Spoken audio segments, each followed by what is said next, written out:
Hello and welcome to The Rate Stuff, your essential guide to all things mortgage. I'm Jack Izzard, a former journalist and mortgage newbie. And I'm Peter Stimson, Head of Product at Empowered. Join us every 2 weeks for The Rate Stuff, where we'll take a 360 view of everything that's going on in the mortgage market and why, and also look at where we may be heading next. We'll also cover the hot topic of the day and also answer a question you've perhaps always wanted to know the answer to, but been too afraid to ask. That's my chance to put Peter on the spot. Whether you're working in the industry as a broker, advisor or lender, this is the show for you. Welcome to The Rate Stuff.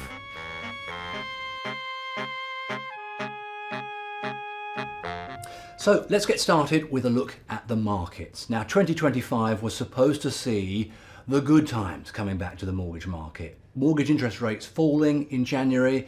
It sort of happened at the start of the month, but then what went wrong, Peter?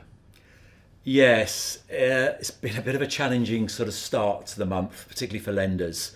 If you kind of look and see where pricing's gone, it's kind of come down a little bit and then kind of stopped. If you look at where lenders priced, a lot of lenders priced probably at the end of December for the start of January, cut their rates, and then the swap rates have not played ball. So if you look at the swap rates and the swap rate graph, we've got a graphic going up now. You can see the swap rate has basically shot up 20-30 basis points from the start of January and kept going up, and obviously come down more recently. And that's essentially prevented lenders from cutting rates more substantially than they want, and obviously some lenders have recently been increasing rates. So in terms of where the rates are now compared to start of December, are we higher or lower than we were then? Big six are lower, but it's been a volume game. So, you know, if you think about 2025 being a race, lenders want to come out of the gate very, very fast, get numbers on the board. So it's lower, but it's almost artificially low if you think about it in that regard. Are they taking a hit then if they're lending at or below swap rates? Technically they're taking a hit. It's about getting numbers on the board. It's about getting off to a good start. So yeah, it's very painful if you're a lender at the moment. I appreciate from a broker point of view, they're probably getting the very small violins out at the moment from that regard. Yeah.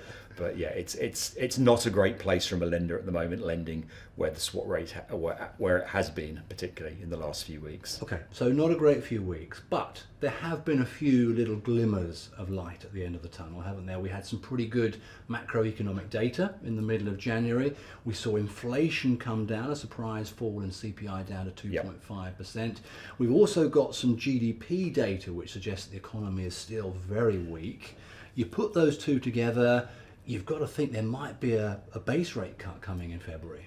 Yes, I mean it's almost back to the future. We had a rate cut kind of implied middle of December. It kind of got taken away in the data a couple of weeks ago. It's now back in the data, so it looks like it's almost nailed on for a rate cut in February now. So some encouraging noises about February's base rate decision, but let's just stretch that horizon out and look further ahead. At the moment, the swap curve is pricing in 3 more base rate cuts over the next 2 years. Do you think the market's got it about right? That's a very interesting question. A lot of market commentators seem to think that the market has undercooked it a little bit. If inflation falls faster than perhaps is expected, if we go into recession or the economy is not performing as expected, I think we could maybe be looking at 3.5% by the end of the year. It's only a personal prediction, or it's also where some of the market is predicting. And we've also got a big unknown coming down the horizon, which we're going to talk about next.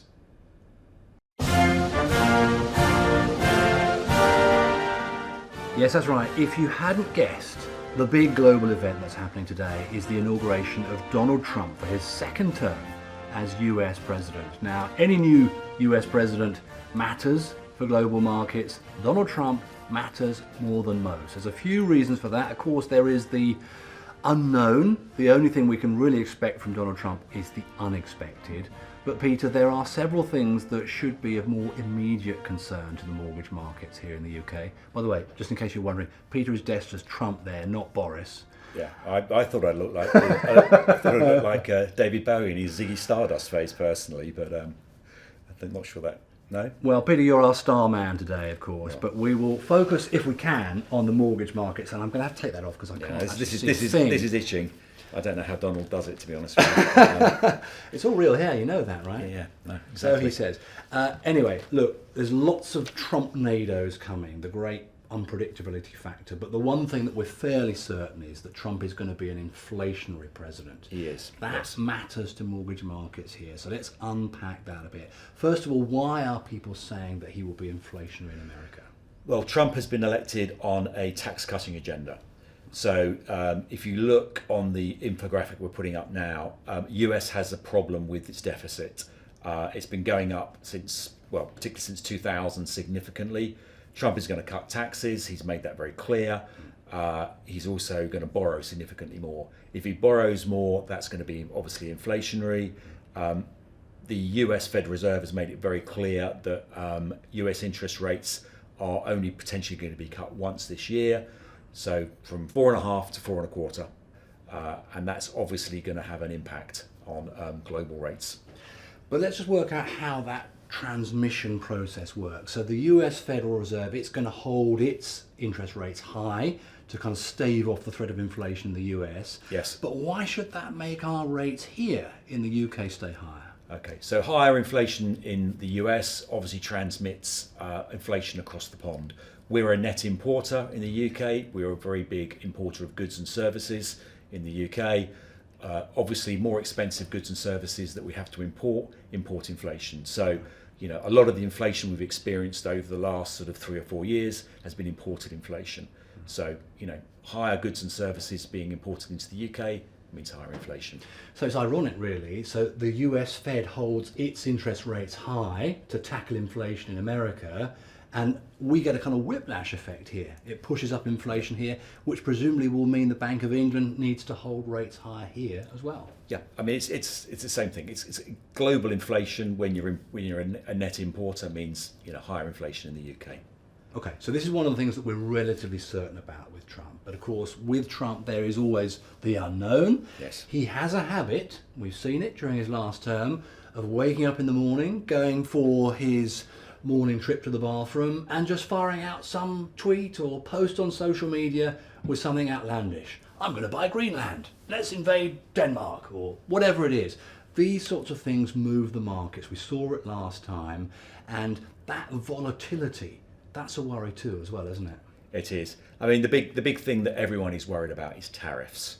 That's the big concern. So obviously he's threatened, China with tariffs. That's the the big thing he stated. The other thing that's worrying everybody is tariffs on the European Union, potentially tariffs on the UK.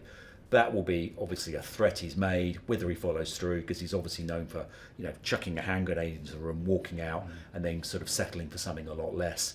But that's the big fear with Trump at the moment. Yes, and of course tariffs would push up the prices of imports into America, but would that mean that the stuff we import into Britain gets more expensive as well? It makes it much harder to export. It pushes an economy into recession. It affects GDP.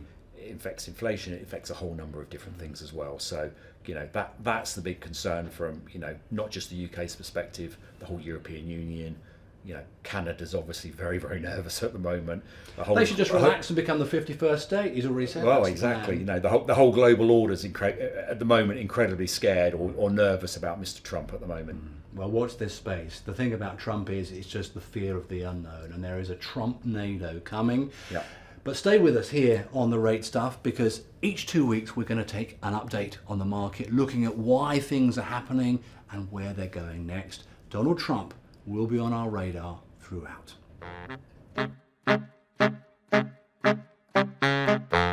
Now, the financial markets are all global and interlinked, which means that what's happening in other markets around the world matters here in the UK. But how and why? Well, let's look at the biggest market of all, the US. Peter, why does what's going on in America impact mortgage rates here in the UK?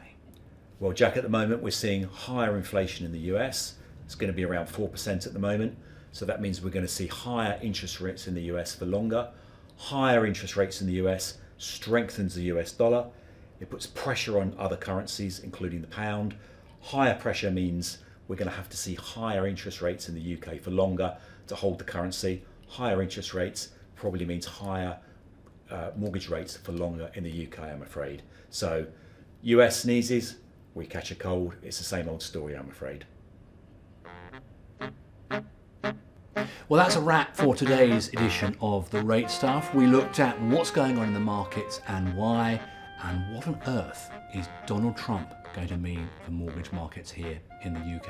Join us again at the start of February when we'll be looking at the Bank of England's base rate decision. Peter, it's going to be a big one, isn't it? It is. We think there's going to be a cut, but what will be important to see is how the markets react if there is a cut. So join us at the start of February for that. In the meantime, if you've got any questions or comments about the show, do get in touch via our socials. We look forward to seeing you again at the start of February for the next edition of The Rate Stuff.